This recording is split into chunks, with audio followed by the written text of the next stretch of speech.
आज की इस वीडियो में हम बात करेंगे जो कानून अभी नया बदलाव किया गया है, उसमें बहुत सारा मुख्य सेक्शन था, उसको भी बदलाव किया गया है। ठीक है, साथ ही साथ कुछ नया सेक्शन को ऐड भी किया गया है। यही सभी सेक्शन के बारे में आज की इस वीडियो हम बात करेंगे। तो देखिए, पहले जो आईपीसी था उसको चेंज करके भारतीय न्याय संहिता 2023 नाम दिया गया है। तो इसमें पहले वाला आईपीसी में जो 22 सेक्शन था, वो 22 सेक्शन को अब निरस्त कर दिया गया है, यानी कि हटा दिया गया है। इसी प्रकार जो आईपीसी में 175 सेक्शन था, वो 175 सेक्शन में भी कुछ बदलाव किया गया है, कुछ चेंजिंग किया गया है, कुछ रिप्लेसमेंट किया गया है और 8 नया सेक्शन को ऐड किया गया है। तो इस प्रकार अब जो भारतीय न्याय संहिता 2023 होगा, इसमें कुल 356 सेक्शन होगा। इसी प्रकार जो सीआरपीसी था, जिसका नया नाम भारतीय नागरिक सुरक्षा विधेयक 2023 होगा, इसमें भी 9 पुराना सेक्शन जो था उसको हटा दिया गया है, निरस्त कर दिया गया है और 160 सेक्शन में बदलाव किया गया है। तो अब जो है सीआरपीसी जो नया होगा, जिसका नाम भारतीय नागरिक सुरक्षा विधेयक 2023 होगा, इसमें कुल 533 सेक्शन होगा। तो पहले जो था, जो पुराना आईपीसी जो पहले था, तो आईपीसी पे ज़्यादा सेक्शन था और सीआरपीसी में कम था। लेकिन अब जो नया चेंजिंग किया गया है, तो इसे में उल्टा हो गया है। सीआरपीसी में ज़्यादा सेक्शन हो गया है, आईपीसी में कम सेक्शन हो गया। इसी प्रकार इंडियन एविडेंस एक्ट जो था, उसका नया नाम भारतीय साक्ष्य अधिनियम 2023 रखा गया है। इसमें भी 5 जो सेक्शन था उसको निरस्त कर दिया गया है और 22 जो है सेक्शन, उसमें बदलाव किया गया है, कुछ चेंजिंग किया गया है। तो अब भारतीय साक्ष्य अधिनियम 2023 में कुल 170 सेक्शन होगा। इसी प्रकार जो है कुछ मुख्य आईपीसी जो है उसको भी चेंज कर दिया गया है। तो जो भी प्रचलित था, जो सभी व्यक्ति को जिसके बारे में पता था, उस सेक्शन के बारे में अब हम बात कर लेते हैं। तो जो आईपीसी था पहले 302 था, जिसमें जो है मर्डर के बारे में बताया गया था, हत्या के बारे में। यदि कोई व्यक्ति हत्या किसी का करता था, मर्डर करता था, तो वहाँ पे जो उस पर ऑफेंस बनता था, वो आईपीसी 302 का ऑफेंस बनता था। तो यानी कि हत्या किया तो 302 का ऑफेंस बनेगा। अब ये 302 को चेंज कर दिया गया है, यानी कि अब यदि कोई व्यक्ति किसी का हत्या वगैरह करता है, तो ऐसे में उस व्यक्ति पर भारतीय न्याय संहिता का धारा 99, 100 और 101 लागू होगा। तो पुराना वाला जो आईपीसी 302 जो था, तो वो 302 को जो नया मतलब रूप दिया गया है, यानी कि कह सकते हैं भारतीय न्याय संहिता का धारा 302, इसमें छीना झपटी के बारे में लिखा गया है। यानी कि यदि मान लीजिए कोई व्यक्ति कोई ऑफेंस इस प्रकार से करता है कि किसी के हाथ में मोबाइल है, छीन के भाग गया, लेके भाग गया, झपट के भाग गया, इस प्रकार का यदि कोई ऑफेंस करेगा, तो उस व्यक्ति पर अब 302 जो है सेक्शन लागू किया जाएगा। इसी प्रकार चीटिंग जो था 420 आईपीसी, जो काफ़ी प्रचलित था पहले, जिसमें जो है चीटिंग के बारे में बताया गया था, फ्रॉड के बारे में बताया गया था, धोखाधड़ी के बारे में बताया गया था, उसको भी चेंज कर दिया गया है। नया जो भारतीय न्याय संहिता है, इसमें 316 में इसे रखा गया है। यानी कि अब यदि कोई व्यक्ति चीटिंग करता है, फ्रॉड करता है, तो उस पर 420 सेक्शन लागू नहीं होगा, 316 लागू होगा। साथ ही साथ इसमें जो है सजा को भी कैटेगराइज किया गया है।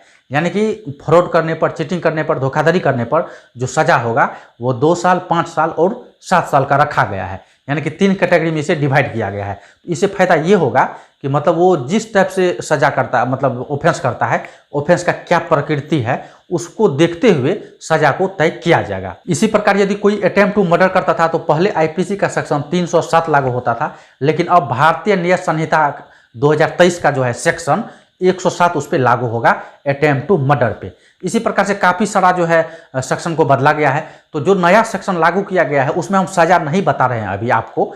कारण इसका ये है कि ये कानून जब इम्प्लीमेंट हो जाएगा, उसके बाद हम बारीकी से जितना सेक्शन है, जो भी नया सेक्शन लागू किया गया है, जैसे मैंने आपको बताया भारतीय न्याय संहिता में जो है 8 नया सेक्शन को लागू किया गया है, उसी प्रकार जो है सीआरपीसी में भी काफ़ी बदलाव किया गया है, साक्ष्य अधिनियम में भी बदलाव है।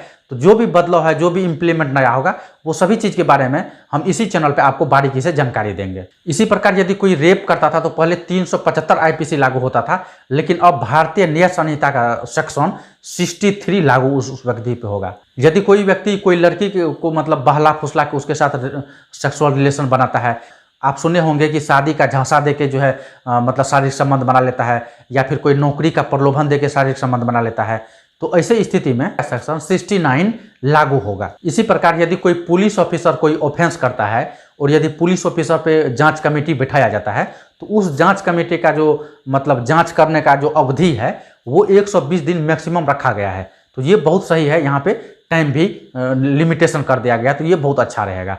इसी प्रकार से ये भी बताया गया है कि ऐसा ऑफेंस जिसमें 7 वर्ष से कम सजा का प्रोविजन है, तो इसमें ऐसा यदि कुछ शिकायत पुलिस को मिलता है तो पुलिस के द्वारा पहले एक प्राइमरी जांच किया जाएगा और प्राइमरी जांच करके ये देखा जाएगा कि ये सज़ा जो है 7 वर्ष से कम है या फिर ज़्यादा है। और ये जांच का अवधि को यहाँ पे तय कर दिया गया है कि 40 डेज रखा गया है, यानी कि 14 दिन में उसे रिपोर्ट पेश करना होगा। साथ ही साथ आप लोग मर्सी पिटीशन का नाम सुने होंगे, तो मर्सी पिटीशन दाखिल करने का भी यहाँ पे टाइम लिमिट को बाउंड किया गया है, यानी कि 30 दिन का यहाँ पे समय दिया गया है मर्सी पिटीशन देने के लिए।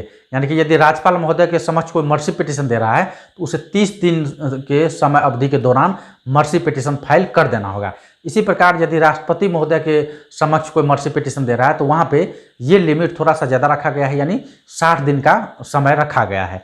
और राष्ट्रपति महोदय का जो भी निर्णय होगा वो अंतिम निर्णय माना जाएगा। साथ ही साथ ये भी बताया गया है कि यदि पुलिस के द्वारा कोई भी अपराध में इन्वेस्टिगेशन किया जाता है और कोर्ट को मतलब कि माननीय न्यायालय को यदि चार्जशीट सबमिट कर दिया जाता है, तो चार्जशीट सबमिट के बाद माननीय न्यायालय को 60 दिन के अंदर जो है चार्ज फ्रेम करना होगा। तो इससे फायदा ये होगा कि अब जो आप लोग पहले सुनते थे कि अपराध जो कोई भी जो है ट्रायल काफ़ी लंबा चलता था, 5-5 साल 10-10 साल चलता था, तो ये भी अब बहुत जो है कम हो जाएगा, काफ़ी कम हो जाएगा। आप कह सकते हैं कि 70 से 80% जो है ये मतलब कम हो जाएगा और बहुत क्विकली जो है अब माननीय न्यायालय का भी डिसीजन आने लगेगा। साथ ही साथ ये भी नया कानून में बताया गया है कि एफआईआर से लेकर जजमेंट तक का जो भी प्रोसेस होगा इन्वेस्टिगेशन वगैरह का, गवाह वगैरह का, हर चीज़ का वीडियो कॉन्फ्रेंस के द्वारा जो है कार्रवाई किया जाएगा, यानी कि डिजिटलीकरण पे काफ़ी जोर दिया गया है। साथ ही साथ यदि कोई गवाह का क्रॉस एग्जामिनेशन होता है या चीफ एग्जामिनेशन होता है तो वो भी वीडियो कॉन्फ्रेंसिंग के द्वारा जो है उसमें पार्टिसिपेट कर सकता है, अपना पक्ष को अच्छा से रख सकता है। तो आपका इस नए कानून पे क्या विचार है कमेंट बॉक्स में ज़रूर लिखिएगा। साथ ही साथ आप लोग के समक्ष इस चैनल पे इसी प्रकार का और भी लेटेस्ट अपडेट वीडियो हम लाने का प्रयास करते रहेंगे और लाते रहेंगे आप लोग के बीच।